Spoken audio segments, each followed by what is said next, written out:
कि भले ही अविश्वास प्रस्ताव ताक में रखा जाए,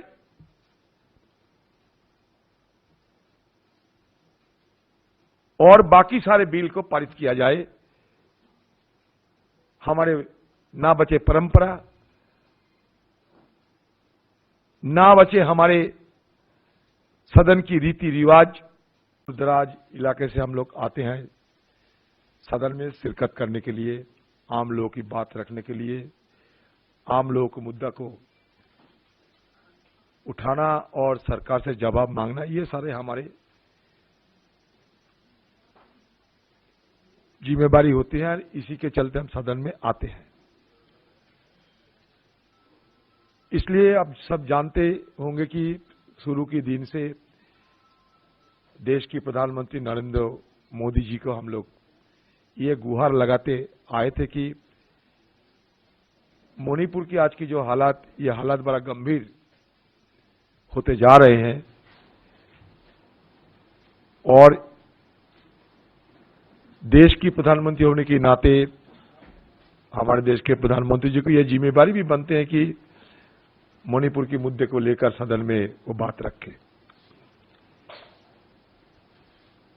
ज्यादा तो हम मांग नहीं किए थे, सिर्फ 2 टुक मणिपुर के बारे में बोलने के लिए हमारी तरफ से मांग सदन शुरू होने का पहले से ही हम उठा रहे हैं। ऐसा नहीं कि हम मोदी जी से ये उम्मीद करते हैं कि सदन शुरू होते ही उन्होंने कम से कम मणिपुर के बारे में 2-4 बात रखे और हम सदन शुरू कर दें। बस मतलब इसमें साफ है कि हम सदन चलाने के लिए ही सदन में आए और सही ढंग और सुचारू रूप से चले, इसलिए प्रधानमंत्री मोदी जी को दरखास्त भी किए। लेकिन हमारे बात को जब टालते गए तो हमें भी अपना देश की प्रधानमंत्री को संसद में आने के लिए उपाय भी ढूंढते रहे, और ढूंढते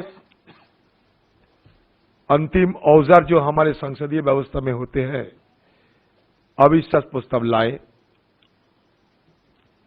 क्योंकि कम से कम प्रधानमंत्री जी सदन में आके बात तो रखे।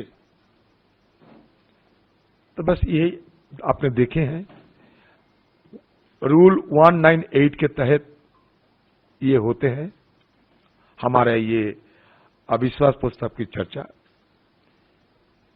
और हमारे पार्लियामेंट की ये परंपरा होते हैं कि जब तक अविश्वास प्रस्ताव पे चर्चा खत्म नहीं होते, तब तक बाकी जो बिल वगैरह है उसको पारित नहीं किया जा सकता। मैंने उदाहरण के तहत आपको बताना चाहते हैं कि 1978 ऑपोजिशन लीडर थे स्टीफन साहब,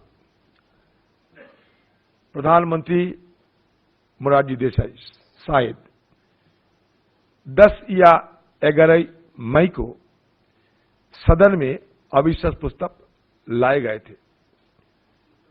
उसी दिन, मतलब जिस दिन सदन अविश्वास प्रस्ताव लाए गए थे, उसी दिन सदन में अविश्वास प्रस्ताव के बारे में चर्चा भी शुरू हो गई थी। इसका नतीजा क्या निकला?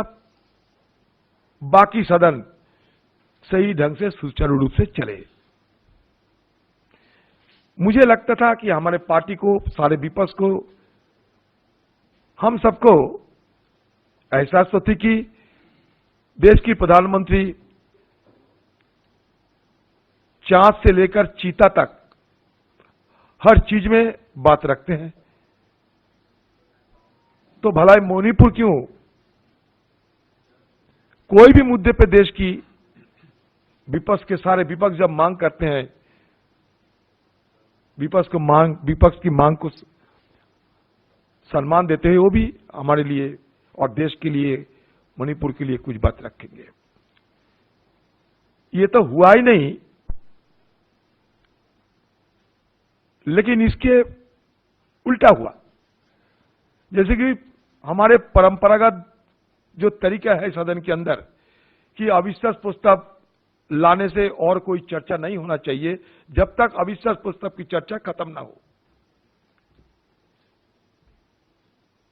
लेकिन आज की सरकार ने सारे परंपरागत जो तरीके थे, रीति रिवाज जो भी थे,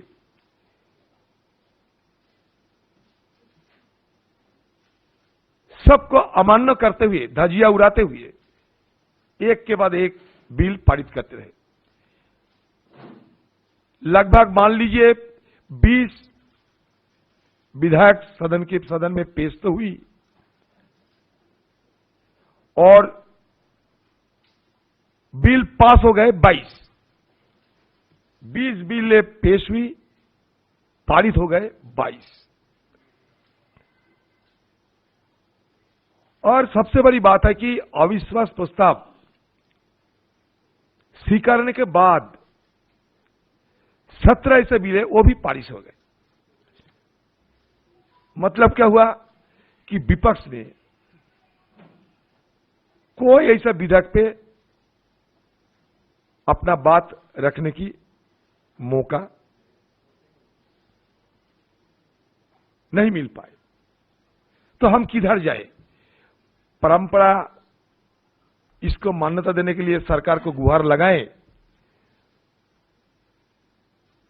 और नहीं तो बहुमत की बाहुबली पे मानते हुए सर झुका दे। क्या करें?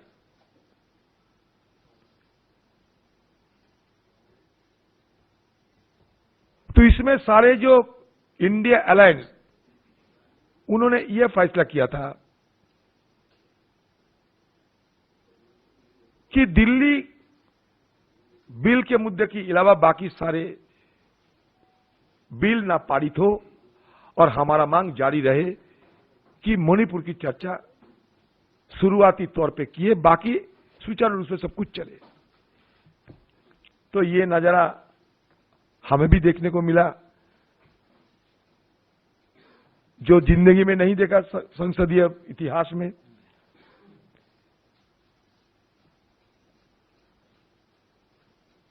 कि भले ही अविश्वास प्रस्ताव ताक में रखा जाए,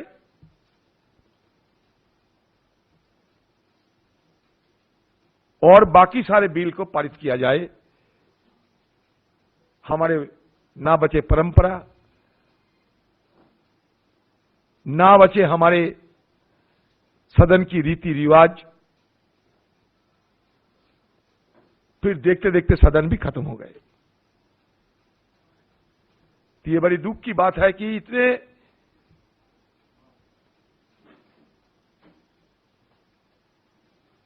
सारे मेंबर हिंदुस्तान की हर कोने से आते हैं, लेकिन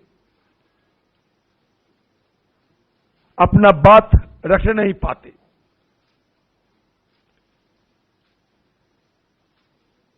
फिर सदन खत्म हो जाते। दिल्ली में तो हमारे कोई सरकारी दफ्तर नहीं है कि यहां रहे, घूमे,